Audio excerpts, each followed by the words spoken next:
Hello दोस्तों, स्वागत है आपका डेली जीके शो में। आज हम लोग फिर से 10 महत्वपूर्ण प्रश्नों को देखने वाले हैं, साथ ही उसका एक्सप्लेनेशन भी देखेंगे जो आपके आगामी प्रतियोगी परीक्षाओं के लिए काफ़ी महत्वपूर्ण होंगे। तो आइए हम लोग शुरू करते हैं सेशन को बिना देर किए हुए। देखिए, सबसे पहला प्रश्न बोला गया है कि कलकत्ता में किस नेता ने 1906 में कलकत्ता कांग्रेस अधिवेशन की अध्यक्षता की थी। आपके ऑप्शन दिए गए हैं बाल गंगाधर तिलक, गोपाल कृष्ण गोखले, अरविंद घोष या फिर दादा भाई नौरोजी।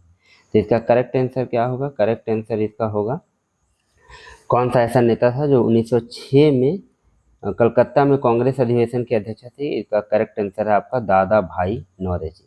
वर्ष 1906 के कलकत्ता अधिवेशन में अध्यक्ष पद को लेकर क्या हो गया था? पार्टी में विभाजन की नौबत आ गई थी। अध्यक्ष पद को लेकर पार्टी में विभाजन की नौबत आ गई थी, लेकिन दादा भाई नौरोजी जब अध्यक्ष बने तो जो संभावित विभाजन था वो टल गया था। दादा भाई नौरोजी ने लगभग सभी राष्ट्रवादी एक सच्चा देशभक्त मानते थे। दादा भाई नौरोजी जो थे, इनको सब क्या मानते थे? सच्चा देशभक्त। दादा भाई नौरोजी को, दादा भाई नौरोजी नौरोजी को सच्चा देशभक्त मानते थे। सभी जो राष्ट्रवादी थे वो सच्चा देशभक्त मानते। राजनीतिक विचारों से दादा भाई पूर्ण राजभक्त थे। वह समझते थे कि भारत में अंग्रेज राज्य से बहुत लाभ हुआ है। उनका मानना था कि अंग्रेजी राज्य से भारत को क्या हुआ है? बहुत लाभ हुआ है। अंग्रेजी राज्य से मानते थे कि भारत को बहुत लाभ हुआ, भारत को लाभ हुआ, ऐसा मानना था इनका दादा भाई नौरोजी का। देखिए, ये अधिवेशन जो 1906 ईस्वी में कलकत्ता में हुआ था, इसी में सबसे पहले स्वराज्य की मांग की गई थी। दादा भाई नौरोजी ने ही स्वराज्य की मांग किया था। कब स्वराज्य की मांग किए थे दादा भाई नौरोजी? कब किए थे? तो वो अधिवेशन, ये 1906 का जो कलकत्ता अधिवेशन है, इसी में सबसे पहले स्वराज्य का भी मांग किया गया था दादा भाई नौरोजी के द्वारा। आइए नेक्स्ट प्रश्न हम लोग देखते हैं। नेक्स्ट प्रश्न हम लोगों का है, बंगाल विभाजन 1905 के पीछे ब्रिटिश सरकार का जो है क्या उद्देश्य था? क्या उद्देश्य था बंगाल विभाजन करने का ब्रिटिश सरकार का? ये हम लोगों को देखना है, इनका उद्देश्य क्या था। एक मिनट, इनका उद्देश्य क्या था? पहला ऑप्शन दिया गया है, बंगाल में अकाल के कारण उत्पन्न आर्थिक अव्यवस्था को दूर करना था, या फिर बंगाल में मुसलमानों के हितों की रक्षा करना था, या फिर बंगाल में बढ़ते हुए राष्ट्रवाद को दबाना था, या फिर उपयुक्त सभी कारण थे। तो इसका जो सबसे सटीक कारण था वो क्या था? तो बंगाल में बढ़ते हुए राष्ट्रवाद को दबाना जो है, ये इनका सबसे मेन कारण था बंगाल विभाजन के पीछे अंग्रेजों का। देखिए, बंगाल विभाजन की घोषणा कब जो है, निर्णय की घोषणा जो है, बंगाल विभाजन के निर्णय की घोषणा कब हुई थी? तो घोषणा अगर पूछा जाए कि बंगाल विभाजन की घोषणा कब हुई थी, तो घोषणा कब हुआ था? घोषणा हुआ था 19 जुलाई 1905 को। कब इसका बंगाल विभाजन का घोषणा हुआ? तो 19 जुलाई 1905 को इसका घोषणा हुआ था। उस समय जो भारत के तत्कालीन वायसराय थे वो कौन थे? अगर ये पूछा जाए तत्कालीन वायसराय उसमें कौन थे, तो वायसराय आपके कौन थे? वो तो कर्जन थे। वायसराय उसमें कौन थे? कर्जन, लॉर्ड कर्जन थे वायसराय। वो क्यों करना चाहते थे? तो वो बंगाल में बढ़ते हुए राष्ट्रवाद को दबाकर एक मुस्लिम बहुल प्रांत का सृजन करना चाहते थे। इनका उद्देश्य क्या था? तो उनका उद्देश्य था कि मुस्लिम बहुल राज्य का सृजन करना। इनका उद्देश्य था मुस्लिम बहुल राज्य का जो है सृजन, ये करना चाहते थे। कौन? तो ये चाहते थे लॉर्ड कर्जन।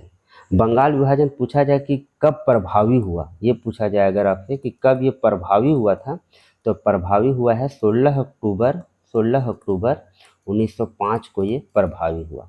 अगर घोषणा पूछा जाए तो 19 जुलाई 1905 को, लेकिन अगर प्रभावी कब से हुआ है तो ये 16 अक्टूबर 1905 को ये प्रभावी हुआ था, और वायसराय उसमें कर्जन थे। इसको इतिहास में क्या बंग भंग आंदोलन भी बोलते हैं। बंगाल विभाजन या बंग भंग के नाम से भी जाना जाता है, बंग भंग के नाम से भी जाना जाता है। चलिए हम लोग नेक्स्ट प्रश्न देखते हैं। नेक्स्ट प्रश्न है हम लोगों का, अनुशीलन समिति थी। तो अनुशीलन समिति क्या थी, ये पूछा गया है। तो क्या थी कि नारी उत्थान के प्रति समर्पित समिति थी, या फिर विधवा विवाह को प्रोत्साहित करने वाली थी, या फिर मजदूरों के कल्याण में रुचि रखने वाली एक समिति थी, या फिर एक क्रांतिकारी संगठन थी। तो अनुशीलन समिति क्या था? अनुशीलन समिति जो था एक क्रांतिकारी संगठन था। अनुशीलन समिति क्या था? क्रांतिकारी संगठन था। अनुशीलन समिति का अगर प्रतीक पूछा जाए, एक मिनट, क्या था अनुशीलन समिति? एक क्रांतिकारी संगठन था, ये क्रांतिकारी संगठन था। ये कब बना था? बंगाल में बना था। ये कहाँ बना था? अगर पूछा जाए कि अनुशीलन समिति कहाँ बना था, कहाँ बना था, तो ये बना था कहाँ? बंगाल में। कहाँ बना था ये अनुशीलन समिति? बंगाल में बना था, बंगाल में बना था। अंग्रेज विरोधी ये थी, कैसे थे? अंग्रेज विरोधी, अंग्रेज विरोधी थी, अंग्रेज विरोधी गुप्त क्रांतिकारी थी, गुप्त क्रांतिकारी, गुप्त क्रांतिकारी संगठन था ये अनुशीलन समिति। गुप्त क्रांतिकारी संगठन था। गुप्त क्रांतिकारी और सशस्त्र, ये लोग जो है शस्त्र का भी प्रयोग करते थे। ये क्रांतिकारी संगठन था, बंगाल में बनाया गया था, अंग्रेज विरोधी था और गुप्त क्रांतिकारी संगठन था, सशस्त्र संगठन था। अगर इसका पूछा जाए कि ये उद्देश्य क्या था इसका, तो उद्देश्य क्या था? तो उद्देश्य इसका था कि वंदे मातरम के जो प्रणेता हैं वो कौन है? बंकिम चंद्र चट्टोपाध्याय। तो बंकिम चंद्र चट्टोपाध्याय, बंकिम चंद्र चट्टोपाध्याय, चट्टोपाध्याय कि बताए गए मार्ग का अनुशीलन करना था, कि बताए गए मार्ग का अनुशीलन, बताए गए मार्ग का अनुशीलन जो था ये इनका मेन उद्देश्य था। बताए गए मार्ग का अनुशीलन, ये अनुशीलन समिति का मुख्य उद्देश्य था। बंकिम चंद्र चट्टोपाध्याय कौन थे? तो ये थे वंदे भारत के, वंदे मातरम, वंदे मातरम के प्रणेता थे, प्रणेता थे। तो ये था अनुशीलन समिति, एक क्रांतिकारी संगठन था, बंगाल में इसका गठन हुआ था। अंग्रेज विरोधी एक गुप्त क्रांतिकारी संगठन था, सशस्त्र संगठन था और उद्देश्य था कि बंकिम चंद्र चट्टोपाध्याय के बताए गए मार्ग का अनुशीलन, ये इनका उद्देश्य था। आइए हम लोग नेक्स्ट प्रश्न की तरफ चलते हैं। नेक्स्ट प्रश्न पूछा गया है कि मुजफ्फरपुर में किंग्सफोर्ड की हत्या का प्रयास कब किया गया था? तो मुजफ्फरपुर में किंग्सफोर्ड की हत्या का प्रयास कब किया गया? ऑप्शन है 1908, 1909, 1907 या फिर 1911। तो मुजफ्फरपुर में जो किंग्सफोर्ड की हत्या का प्रयास किया गया था, ये कब किया गया था? ये 1908 ईस्वी में किया गया था। कौन किया था? तो कौन किया था? कौन किया था? ये प्रफुल्ल चाकी और खुद्दीराम बोस। कौन किए थे प्रयास?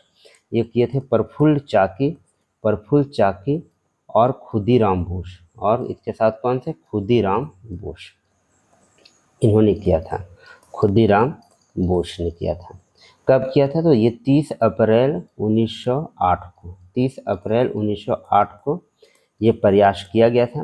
प्रफुल्ल चाकी ने पुलिस से बचने के लिए क्या कर लिया था? आत्महत्या। बाद में प्रफुल्ल चाकी जब ये असफल हो गए थे तो पुलिस से बचने के लिए प्रफुल्ल चाकी ने क्या कर लिया? आत्महत्या कर लिया था, आत्महत्या कर लिया था। और खुदीराम बोस को गिरफ्तार करके फांसी दे दिया गया था। इनको गिरफ्तार करके क्या हुआ था? फांसी दे दिया गया था।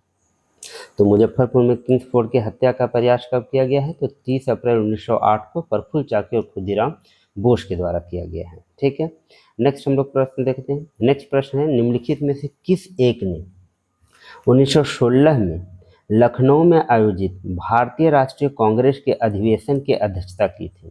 1916 का जो लखनऊ में भारतीय राष्ट्रीय कांग्रेस का अधिवेशन हुआ, उनके अध्यक्ष कौन थे? ये प्रश्न पूछा जा रहा है। तो ऑप्शन है आपके एनी बेसेंट, लाला लाजपत राय, मोतीलाल नेहरू या फिर अंबिका चरण मजूमदार। तो इसका जो करेक्ट आंसर होगा, करेक्ट आंसर क्या होगा? तो अंबिका चरण मजूमदार जो थे 1916 के लखनऊ अधिवेशन की अध्यक्षता किए थे। इस अधिवेशन में क्या हुआ था? तो इस अधिवेशन में जो लखनऊ अधिवेशन था, लखनऊ अधिवेशन जो था, इसमें क्या हुआ था? तो इसमें गरम दल और नरम दल जो है, गरम दल और नरम दल के बीच में समझौता हुआ था। गरम दल और नरम दल के बीच में क्या हुआ था? समझौता हुआ था। नरम दल के बीच में समझौता हुआ था इस अधिवेशन में। इस अधिवेशन में गरम दल और नरम दल के बीच में समझौता हुआ था। और इसके साथ साथ जो है कांग्रेस और मुस्लिम लीग के बीच भी समझौता हुआ था। कांग्रेस और मुस्लिम लीग के बीच भी समझौता हुआ, कांग्रेस प्लस मुस्लिम लीग के बीच भी इसमें समझौता हुआ था। ये हुआ था आपका 1916 के लखनऊ में आयोजित भारतीय राष्ट्रीय कांग्रेस के अधिवेशन में, जिसका अध्यक्षता कौन थे? किए थे अंबिका चरण मजूमदार। नेक्स्ट हम लोग प्रश्न देखते हैं। नेक्स्ट प्रश्न आपका पूछा गया है ज्योग्राफी संबंधित कि स्ट्रॉम्बली जो है, ज्वालामुखी किस प्रकार का ज्वालामुखी है? आपके ऑप्शन है कि जागृत है, सुषुप्त है, मृत या शांत है, या फिर इनमें से कोई नहीं। तो स्ट्रॉम्बली कैसे ज्वालामुखी है? एक जागृत ज्वालामुखी है, सक्रिय ज्वालामुखी है ये। कैसी ज्वालामुखी है? सक्रिय ज्वालामुखी है ये, सक्रिय ज्वालामुखी है स्ट्रॉम्बली। स्ट्रॉम्बली कहाँ पे स्थित है? कहाँ पे स्थित है ये पूछा जाए, कहाँ स्थित है? कहाँ स्थित है? तो ये स्थित कहाँ है? तो सिसिली के उत्तर में लिपरी द्वीप पर। कहाँ पे स्थित है? सिसिली के उत्तर में कौन द्वीप पर है? तो लिपरी द्वीप। क्या नाम, किस द्वीप पर है? लिपरी द्वीप पर ये स्थित है। कौन? स्ट्रॉम्बली ज्वालामुखी। इसका एक अन्य नाम है जिसको हम लोग क्या बोलते हैं? अन्य नाम इसका क्या है? भूमध्य सागर का प्रकाश स्तंभ। अन्य नाम का बात करें तो इसको भूमध्य सागर का प्रकाश स्तंभ भी कहा जाता है। क्या कहा जाता है? भूमध्य सागर का प्रकाश स्तंभ कहा जाता है। भूमध्य सागर का प्रकाश स्तंभ भी इसको कहा जाता है। आइए नेक्स्ट प्रश्न की तरफ हम लोग चलते हैं। नेक्स्ट प्रश्न हम लोग का है 7 नंबर प्रश्न हम लोग पहले देख लेते हैं। क्वेश्चन नंबर 7 हम लोगों का मिस हो गया। 8 नंबर क्वेश्चन हम लोग देखते हैं। 8 नंबर क्वेश्चन क्या है? भारतीय संविधान में अवशिष्ट शक्तियों का विचार किस संविधान से लिया गया? अवशिष्ट शक्तियां कहाँ से ली गई है? आपके ऑप्शन है दक्षिण अफ्रीका, यूएसए, कनाडा या फिर जापान। कहाँ से लिया गया अवशिष्ट शक्तियाँ? तो अवशिष्ट शक्तियाँ आपका लिया गया है कनाडा से। कनाडा से और कौन कौन सी चीज़ें ली गई है? तो कनाडा से ली गई कौन कौन चीज़ें? एक तो हो गया अवशिष्ट शक्तियाँ, एक हो गया आपका क्या? अवशिष्ट शक्तियाँ, ये कनाडा से ली गई। अवशिष्ट शक्तियाँ केंद्र के पास होती है, ये केंद्र के पास, ये लिया गया है कहाँ से? कनाडा से। अवशिष्ट शक्तियाँ किसके पास रहेगी? केंद्र के पास। ये कनाडा से लिया गया।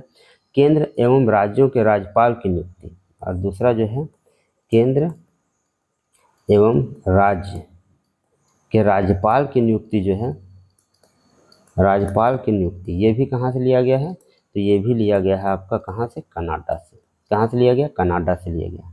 और तीसरा चीज़ क्या है? उच्चतम न्यायालय का परामर्श क्या लिया गया है? उच्चतम न्यायालय का परामर्श न्याय निर्णयन का परामर्श न्याय निर्णयन, ये भी कहाँ से लिया गया है? तो ये भी कनाडा से ली गई। ये सारी चीज़ें जो है कहाँ से ली गई है? कनाडा से ली गई। नेक्स्ट हम लोग प्रश्न देखते हैं। ये प्रश्न रिपीट हो गया। नेक्स्ट प्रश्न देखते हैं। क्या राष्ट्रपति या उपराष्ट्रपति कभी संयुक्त अधिवेशन की अध्यक्षता करते हैं? आपके ऑप्शन है कि हाँ, कभी नहीं, यदि संसद ऐसा चाहे, या इनमें से कोई नहीं। तो राष्ट्रपति या उपराष्ट्रपति जो है, इसका करेक्ट आंसर क्या होगा? तो करेक्ट आंसर होगा कभी नहीं। राष्ट्रपति या उपराष्ट्रपति जो है कभी भी संयुक्त अधिवेशन की अध्यक्षता नहीं करते हैं। अगर संयुक्त अधिवेशन की अध्यक्षता कौन करता है? ये पूछा जाए संयुक्त अधिवेशन की अध्यक्षता कौन करता है? संयुक्त अधिवेशन की अध्यक्षता कौन करता है? तो ये करता है लोकसभा अध्यक्ष। कौन करता है? लोकसभा अध्यक्ष। ऐसे कौन करता है? लोकसभा अध्यक्ष। अगर लोकसभा अध्यक्ष ना हो तब कौन करेगा? अगर लोकसभा अध्यक्ष उपस्थित नहीं हो तो इसके बाद अगर ये नहीं है तो करेगा लोकसभा उपाध्यक्ष। कौन करेगा? लोकसभा उपाध्यक्ष। अगर ये भी उपस्थित नहीं हो, लोकसभा उपाध्यक्ष भी उपस्थित अगर ना हो तब कौन करेगा? लोकसभा उपाध्यक्ष भी अगर उपस्थित ना हो तो कौन करेगा? तब करेगा कौन? राज्यसभा के उपसभापति। कौन करेगा? राज्यसभा के उपसभापति करेंगे। राज्यसभा के उपसभापति। और अगर ये भी उपस्थित ना हो तो कौन करेगा? तब करेगा जो उपस्थित सदस्यों के मध्य निर्णय लिया जाएगा। तब क्या होगा? तो उपस्थित सदस्य के मध्य निर्णय लिया जाएगा कि कौन इसकी अध्यक्षता करे। उपस्थित सदस्य में से कोई एक करेगा। उपस्थित सदस्य में से कोई एक निर्णय के अनुसार निर्णय पहले ले लेगा कौन करना है, वो इसका अध्यक्षता करता है। किसका? जो संयुक्त अधिवेशन का। आइए हम लोग नेक्स्ट प्रश्न देखते हैं। नेक्स्ट प्रश्न पूछा जा रहा है कि ईस्टर त्यौहार निम्न में से किस दिन मनाया जाता है? ईस्टर त्यौहार किसका त्यौहार है? तो ये ईसाइयों का त्यौहार है। किसका त्यौहार है? ईसाइयों का त्यौहार है। ईसाइयों का त्यौहार है ये ईस्टर त्यौहार। ईसाइयों का त्यौहार कब मनाया जाता है? ऑप्शन है शनिवार, रविवार, शुक्रवार या गुरुवार। तो ये कब मनाया जाता है? ये मनाया जाता है रविवार को। ईस्टर का त्यौहार, इसको ईस्टर संडे भी कहते हैं। क्या बोलते हैं? Easter Sunday, Easter Sunday. तो ये रविवार को मनाया जाता है। यह त्यौहार रविवार के दिन मनाया जाता है। ईसाई धार्मिक ग्रंथों के अनुसार गुड फ्राइडे को सूली पर लटकाए जाने के तीसरे दिन, गुड फ्राइडे को क्या हुआ था? सूली पर लटकाया गया था। किनको? ईसा मसीह को। तो इसके तीसरे दिन जो है, इसके तीसरे दिन ईसा मसीह पुनर्जीवित हो गए थे। माना जाता है कि इसके तीसरे दिन जो है, गुड फ्राइडे को, जब इनको सूली पर लटकाया गया था, इस दिन सूली पर लटकाया गया था उनको, गुड फ्राइडे के दिन। किनको? ईसा मसीह को। और इसके बाद माना जाता है तीसरे दिन जो है ये पुनर्जीवित हो गए थे। क्या माना जाता है? तीसरे दिन ये पुनर्जीवित हो गए थे। और इसी के कारण जो है ईस्टर दिवस या ईस्टर रविवार मनाते हैं। इसके पुनर्जीवित के होने के कारण ये तीसरे दिन जो रविवार पड़ता है, इसी को मनाया जाता है। क्या? ईस्टर दिवस मनाते हैं, या फिर ईस्टर त्यौहार ये मनाते हैं हम लोग। कब? संडे को मनाया जाता है। ईसाइयों के द्वारा मनाया जाता है। क्यों मनाया जाता है, ये कारण आपको समझा दिया गया। आई होप ये आपको सेशन समझ पसंद आया होगा। अगर वीडियो अच्छी लगी तो चैनल को लाइक, शेयर और सब्सक्राइब करना बिल्कुल ना भूलें। मिलते हैं हम लोग नेक्स्ट एपिसोड में। धन्यवाद।